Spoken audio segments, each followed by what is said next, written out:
नमस्कार। GS prime के daily current affairs में आपका स्वागत है। चलिए शुरू करते हैं आज का session.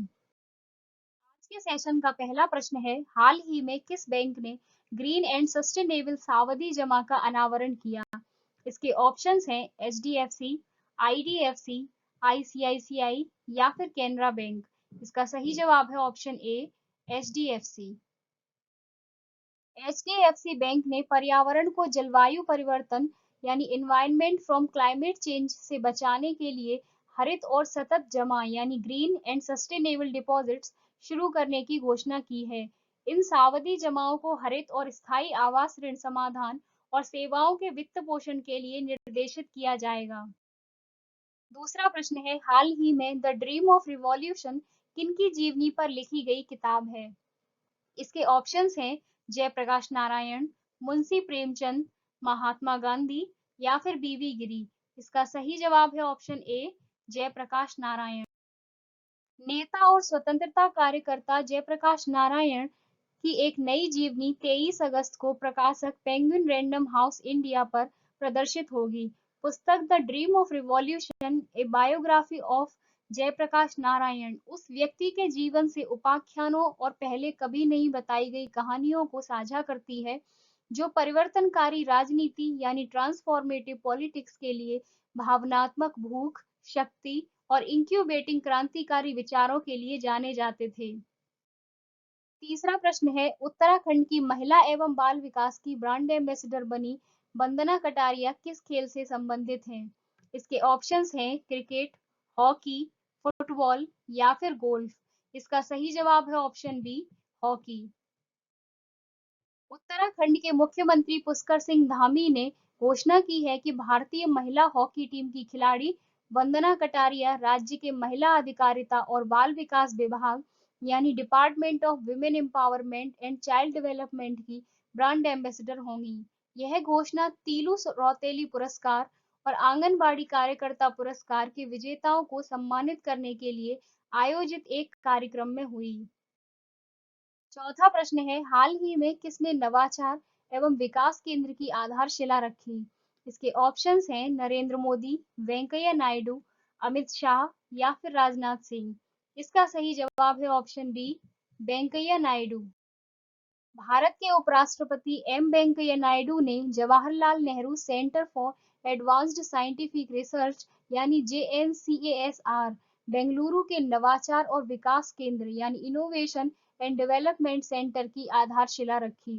JNCASR innovation and development centre को एक ऐसी सुविधा के रूप में विकसित किया जाएगा जहां प्रयोगशाला आविष्कारों को स्केल अप और प्रौद्योगिकी हस्तांतरण के लिए आगे बढ़ाया जाएगा और बदले में मेक इन इंडिया और आत्मनिर्भर भारत के मिशनों को पूरा करने में मदद मिलेगी। पांचवा प्रश्न है, हाल ही में किसने दुनिया के सबसे बड़े रिफर्बिश्ड जीन बैंक का उद्घाटन किया? इसके ऑप्शंस हैं नरेंद्र सिंह तोमर, जेपी नड्डा, राजनाथ सिंह या फिर अमित सिंह। इसका सही जवाब है ऑप्शन ए, नरेंद्र सिंह तोमर। केंद्रीय कृषि और किसान कल्याण मंत्री यानी union minister for agriculture and farmers welfare Narendra Singh Tomar ने राष्ट्रीय पादप आनुवांशिक संसाधन ब्यूरो यानी national bureau of plant genetic resources NBPGR Pusa नई दिल्ली में दुनिया के दूसरे सबसे बड़े राष्ट्रीय जीन बैंक यानी नेशनल जीन बैंक का उद्घाटन किया।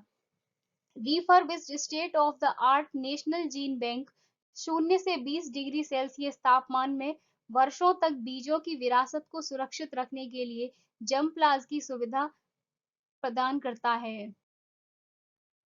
छठवां प्रश्न है, रामनाथ कोविंद जी ने 2021 में कितने वीरता पुरस्कार प्रदान किए? इसके ऑप्शंस हैं 144, 154, 123 या फिर 134। इसका सही जवाब है ऑप्शन ए, 144। सशस्त्र बलों के सर्वोच्च कमांडर राष्ट्रपति श्री रामनाथ कोविंद ने स्वतंत्रता दिवस 2021 के अवसर पर सशस्त्र बलों यानी आर्म्ड फोर्सेस, पुलिस और अर्धसैनिक बलों यानी पैरामिलिट्री पर्सोनेल के जवानों के लिए 144 वीरता पुरस्कारों को मंजूरी दी है। इसके अलावा राष्ट्रपति कोविंद ने सेना को विभिन्न सैन्य अभियानों में उनके महत्वपूर्ण योगदान के लिए कर्मियों को भी 28 मेंशन इन डिस्पैच की मंजूरी दी है। 7वां प्रश्न है, हर्षित राजा भारत के कौन से नंबर के ग्रैंड मास्टर बने हैं? इसके ऑप्शंस हैं 67वें, 45वें, 56वें या फिर 69वें। इसका सही जवाब है ऑप्शन डी, 69वें। पुणे महाराष्ट्र के 20 वर्षीय शतरंज खिलाड़ी हर्षित राजा शतरंज में भारत के 69वें ग्रैंड मास्टर बन गए हैं। उन्होंने बील मास्टर्स ओपन 2021 में जीएम बनने की उपलब्धि हासिल की है, जहां उन्होंने डेनिस वैगनर के खिलाफ अपना अंतिम जीएम मानदंड प्राप्त करने के लिए एक राउंड के साथ अपना खेल ड्रॉ किया।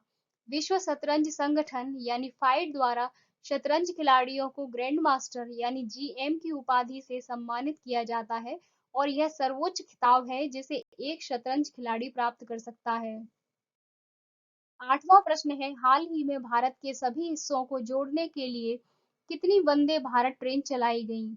इसके ऑप्शंस हैं 76, 75, 78 या फिर 77। इसका सही जवाब है ऑप्शन बी, 75। प्रधानमंत्री नरेंद्र मोदी ने 75वें स्वतंत्रता दिवस के अवसर पर राष्ट्र को संबोधित किया और घोषणा की कि 75 वंदे भारत ट्रेनें आजादी का अमृत महोत्सव के उत्सव के 75 सप्ताह में देश के विभिन्न हिस्सों को जोड़ेगी। 12 मार्च 2021 से 15 अगस्त 2023 तक मनाए जा रहे आजादी का अमृत महोत्सव के 75 सप्ताह में 75 वंदे भारत ट्रेनें देश के कोने-कोने से जुड़ेंगी। 9वां प्रश्न है, छत्तीसगढ़ के मुख्यमंत्री भूपेश बघेल ने कितने नए जिलों के बनाने की बात कही है? इसके ऑप्शंस हैं 4, 5, 6 या फिर 8। इसका सही जवाब है ऑप्शन ए, 4। छत्तीसगढ़ के मुख्यमंत्री भूपेश बघेल ने राज्य में 4 नए जिलों और 18 नई नई तहसीलें बनाने की घोषणा की है। 4 नए जिले हैं मोहला मानपुर, सारंगढ़, बिलाईगढ़, शक्ति, मनेन्द्रगढ़। 4 नए जिले बनने के साथ ही राज्य में प्रशासनिक जिलों यानी एडमिनिस्ट्रेटिव डिस्ट्रिक्ट्स की कुल संख्या 32 हो गई है। आज के सेशन का अंतिम प्रश्न है, प्रधानमंत्री मोदी ने कब तक भारत को ऊर्जा स्वतंत्र बनाने का लक्ष्य रखा है? इसके ऑप्शंस हैं 2022, 2034, 2047 या फिर 2030। इसका सही जवाब है ऑप्शन सी, 2047। प्रधानमंत्री नरेंद्र मोदी ने वर्ष 2047 तक ऊर्जा स्वतंत्र देश बनने का लक्ष्य रखा है। जिस वर्ष भारत स्वतंत्रता के 100वें वर्ष का जश्न मनाएगा, इसके लक्ष्य को हासिल करने के लिए पीएम ने एक मिशन सर्कुलर इकोनॉमी की शुरुआत की है, जो 2047 तक भारत को ऊर्जा उत्पादन में आत्मनिर्भर बनाने के लिए पेट्रोलियम को ऊर्जा के अन्य रूपों से बदल देगी। फिर मिलेंगे। Thanks for watching. Please like, share and subscribe.